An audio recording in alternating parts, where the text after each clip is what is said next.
Question number 5. From the following information, prepare columnar petty cash book kept on Impress system in the books of Manisha book stall bid. Book stall का एक question दिया हुआ है और हमें पेटी cash book 2018 April month का तैयार करने के लिए बोला गया है। स्टार्टिंग में ओपनिंग पेटी कैश बैलेंस, इसलिए हम इसे टू बैलेंस ब्रॉड डाउन नाम से लिखेंगे as it's earlier balance. Then 2 तारीख में हमें received bearer cheque to make up the impressed amount. यहाँ पे बेरर चेक है इसलिए हम बैंक नहीं लिखते हुए क्या लिखेंगे, टू कैश अकाउंट, क्योंकि बेरर चेक कभी भी बैंक अकाउंट के नाम से नहीं लिखा जाता, डायरेक्टली कैश में लिखा जाता है, जो हमने हमारे 2 कॉलम कैश बुक में भी पढ़ा हुआ है। Then next number 3, give a tip to peon. Peon को हमने यहाँ पे 40 रुपये पेड किए हैं। It's to be recorded to the sundry expenses. Then next purchase stationery, ये स्टेशनरी में जाएगा। After that paid taxi fare, it's to be a travelling. Then purchase stamp pad, यहाँ पे स्टैम्प पैड के लिए 140 खर्च किए हैं। This also goes to the stationery. Then cartridge, इसके लिए अलग से हमें कार्ट्रिज का कॉलम ड्रॉ करना होता है। अगेन पेड बस फेयर, फिर से ट्रैवलिंग में जाएगा। उसके बाद फिर पेड टू स्वीपर, स्वीपर को यहाँ पे 11 तारीख में हमने पैसा पेड किया हुआ है and it to be recorded to the sundry expenses.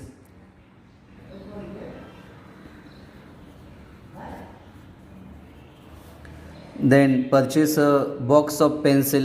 Box of pencil is a kind of expenses which is to be recorded to the stationery.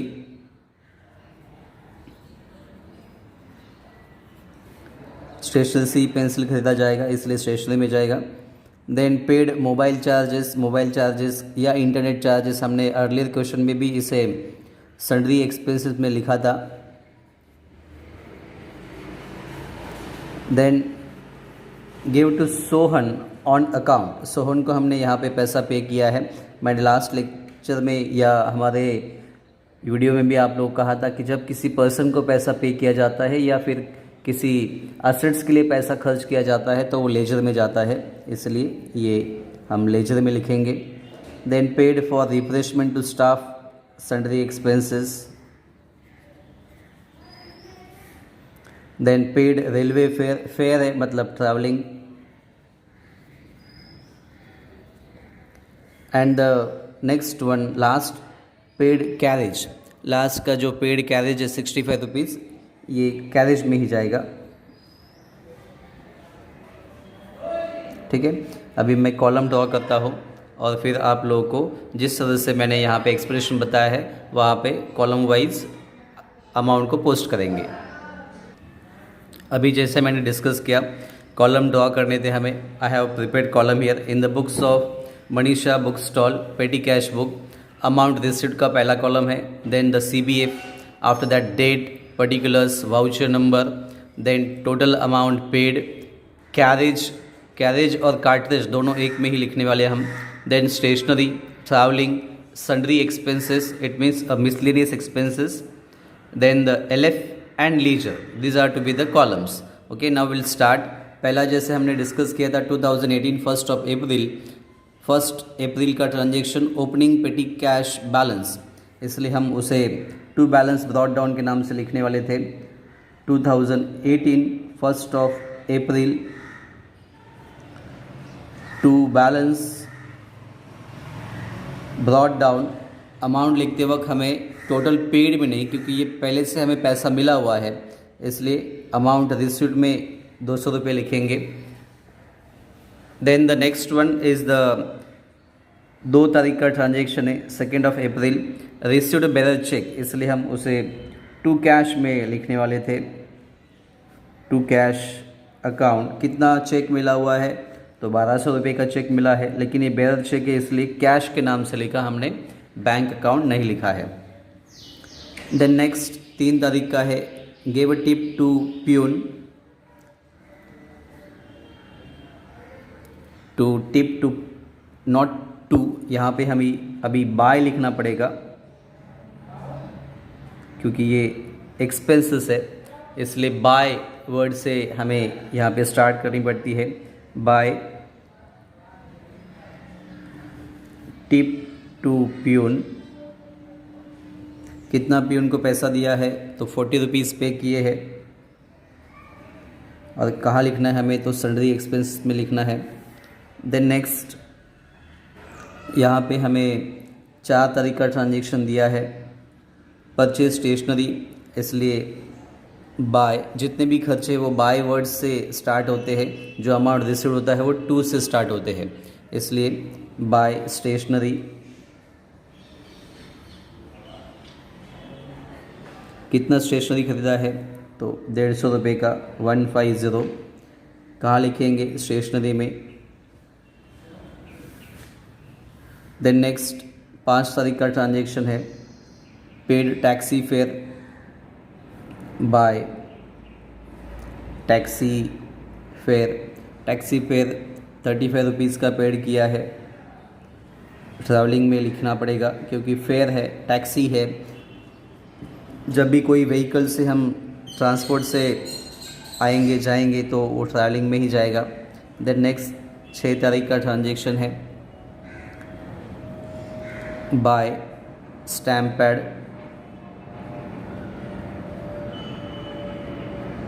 Stamp pad का खर्चा यहाँ पे किया हुआ है 140।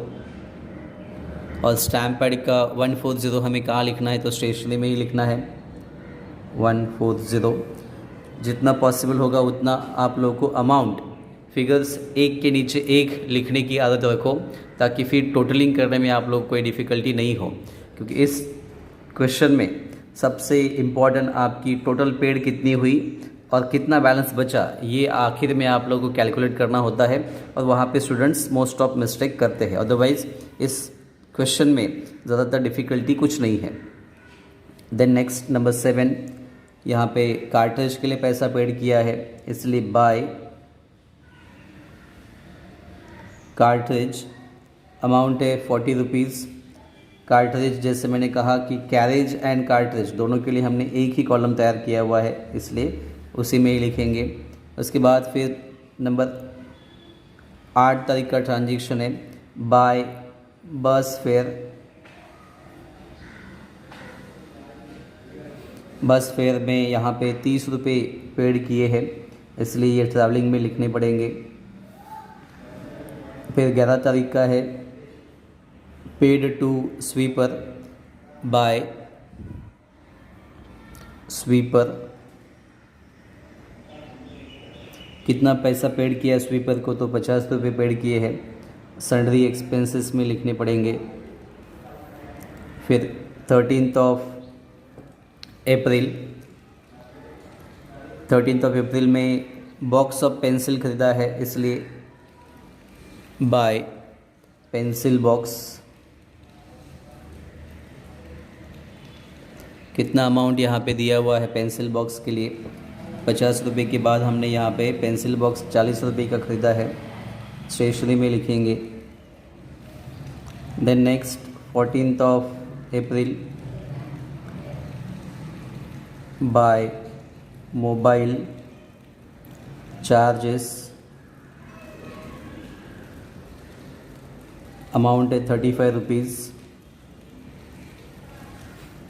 Mobile charges must be recorded to the sundry expenses. Then next 15th April, by Sohan account. Sohan को हमने पैसा पेड किया है, कितना दिया है तो 250 रुपये हमने दिए हैं। और जैसे हमने डिस्कस किया इसे हमें लेजर में लिखना है, इसलिए लेजर में आते हैं 250। इसके बाद फिर हमारा next 19 April, buy refreshment to staff.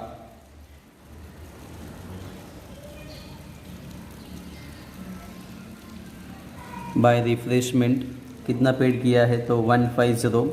Refreshment हमेशा हम सैलरी एक्सपेंस में लिखते हैं 150। देन 20 तारीख का ट्रांजेक्शन है बाय रेलवे फेयर, कोई भी फेयर हो ट्रैवलिंग में ही जाएगा। 30 रुपये खर्च किया है, इसलिए ट्रैवलिंग में 30 रुपये फिर से हमें लिखने हैं। And last one is the 21 April by carriage और कार्टल्स के लिए हमने एक ही कॉलम तैयार किया और ये उसी में लिखने हैं 65 रुपीज़। ठीक है, मैं टेक्स्ट बुक को यहाँ से हटा देता हूँ। हमारे सारे रिकॉर्डिंग यहाँ पे हो चुके हैं। अभी टोटल के पीछे चलते हैं। ओके, टोटल देखो यहाँ पे 1 बाय 1 इन सब की टोटल करेंगे तो हमें यहाँ पे प्रॉपरली अमाउंट मिल जाएगा। इसे मैं यहाँ से क्लोज़ करने के लिए एक लाइन खींच देता हूँ। लाइन ड्रॉ करनी है, आप लोगों ने यहाँ पे पेंसिल से ही लाइन ड्रॉ करनी होती है।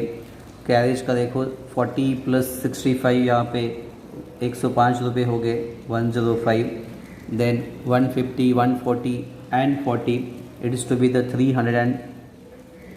30 + 30 + 35 it's to be a 95 rupees.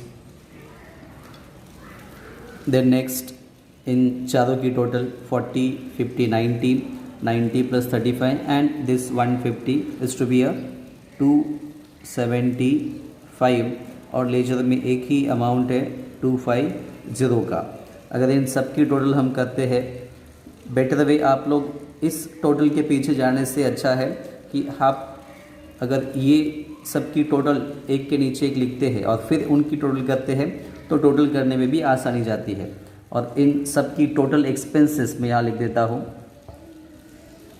Total expenses हमारी मिलती है 1055।